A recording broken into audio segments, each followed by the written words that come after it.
上周六，联合国人权高专巴切莱特女士结束了6天的访华之旅，在广州举行新闻发布会，重点谈及此访的新疆之行。巴切莱特表示，这是一次与中国在人权领域倾听彼此的机会，并称赞中国在扶贫和消除极端贫困方面取得巨大成就。巴切莱特此访是17年来联合国人权事务高级专员首次访问中国。鉴于新冠疫情，新闻发布会以线上形式举行。巴切莱特表示，联合国人权事务高级专员办事处和中国政府双方同意建立定期接触，包括通过年度高级战略会议讨论各自在国家、区域或全球层面的问题。双方还同意成立一个工作组，将组织一系列有关具体专题领域的后续讨论，包括但不限于发展、扶贫和人权、少数民族权利、工商业和人权、反恐和人权、数字空间和人权、司法和法律保护和人权，以及双方提出的其他问题。We can build on this open and frank approach to carry forward such changes in a meaningful and impactful way. 在谈及中国人权状况时，巴切莱特指出，扶贫和消除极端贫困比目标日期提前10年，这是中国的巨大成就。中国在国内外支持联合国2030年可持续发展议程和可持续发展目标的努力也受到重视。巴切莱特形容此次访问不是一次调查，而是一个机会。美西方在涉疆问题上不断地制造谎言，在这种情况下，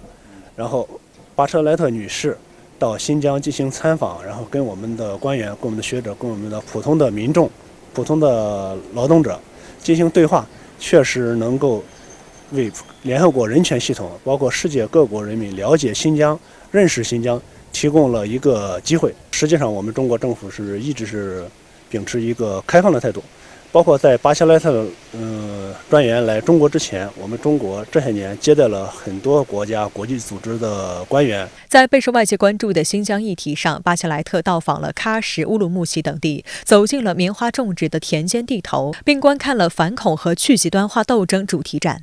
期间，他还与少数民族、专家学者等各界人士进行了座谈交流。在发布会上，巴切莱特专门指出，这些会谈是在无人监督的情况下进行的。有分析认为，巴切莱特的表态实际上是委婉地回应了美西方舆论一段时间以来刻意营造的阴谋论，驳斥了西方散布的涉疆虚假信息。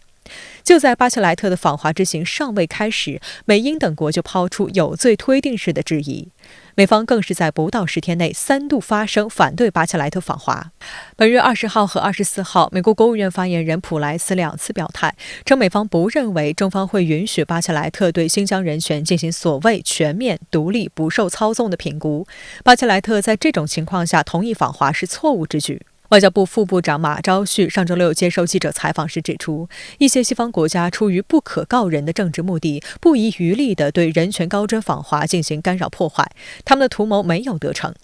马朝旭强调，一段时间以来，一些西方国家和反华势力打着人权的幌子，就所谓涉疆问题编造炒作耸人听闻的世界谎言，服务其以疆制华的政治图谋。涉疆问题根本不是什么人权问题，而是维护国家主权、安全和领土完整的重大问题。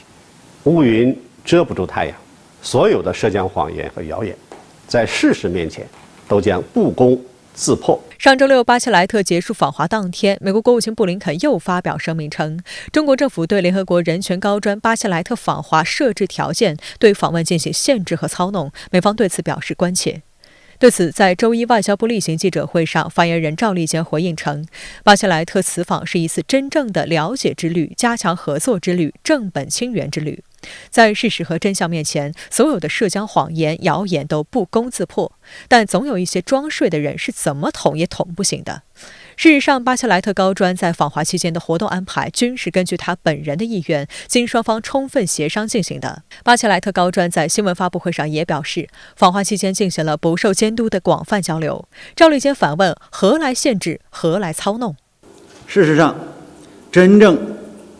想操纵此访的，恰恰是美方。从一开始，极力要求巴切莱特高专访华的是美国，为巴切莱特高专访华设置种种条件的也是美国。现在攻击抹黑巴切莱特高专访问的还是美国。